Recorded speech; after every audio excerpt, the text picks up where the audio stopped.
வந்திருக்கேன், அரிசி போட மாட்டேங்கிறாங்க, சாமியான் கொடுக்க மாட்டேங்கிறாங்க. போய் கேட்க போனா, போமா உனக்கு கையிறாக விழுகல, கலெக்டர் போ, அங்க போ போ. 2-3 மாசம் என்னை அலைய விட்டு என்னை கஞ்சி கடை. இந்த வீடியோ பார்க்கும்போது எனக்கு மனசு கஷ்டமா இருக்கு. இந்த பாட்டிமாக்கு வயசு வந்து 80. 3 மாசமா ரேஷன் கடையில் இப்போ எதுவுமே கொடுக்க மாட்டாங்களா.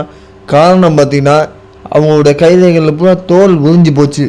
அதனால ரேஷன் கடையில் போனால் கைரேகை பதியலை அப்படின்னு விரட்டி விட்றாங்கன்னா, அங்கே போ இங்கே போ, கலெக்டர் ஆஃபீஸ் போ, அங்கே போங்க இங்கே போங்கன்னு விரட்டி விட்றாங்கன்னா. பாவம் இந்த வயசான காலத்தில் நடக்க முடியாமல் கஷ்டப்பட்டு ரேஷன் கடைக்கு வரவங்களுக்கு கொஞ்சமாக இறக்க கூட வேணாமா? இல்லை அவங்க ரேஷன் கார்டு கூட பதிவு பண்ணலைன்னா கூட அவங்களுக்கு இறக்கப்பட்டு ஒரு அரிசியாவது ஒரு மூட்டையாவது கொடுக்கலாம், கொஞ்சமாக அரிசியாவது கொடுக்கலாம்.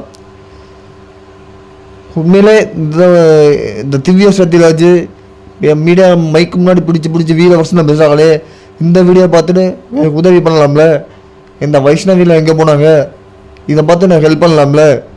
வீர வசனம்லாம் பேசுவீங்களே, பாவம் இந்த பாட்டி பார்க்க கொஞ்சமாக ஹெல்ப் பண்ணிங்கன்னா கொஞ்சம் புண்ணியமாக போகும். ரேஷன்களில் கவர்மெண்ட் அந்த அரசாங்கம் உண்மையிலே இவங்க மேலே நடவடிக்கை எடுத்து இந்த பாட்டிமாவுக்கு உதவி செய்யணும். கண்டிப்பாக நடவடிக்கை எடுப்பாங்கன்னு நினைக்கிறேன். ஏன்னா பாவம் இந்த அளவுக்கு வயசான காலத்தை தயவு செஞ்சு கஷ்டப்படுத்தாதீங்க. கைரேகை பதிலாலும் அவங்களுக்கு கிடைக்கிற பொருளாவது கொடுக்கணும்.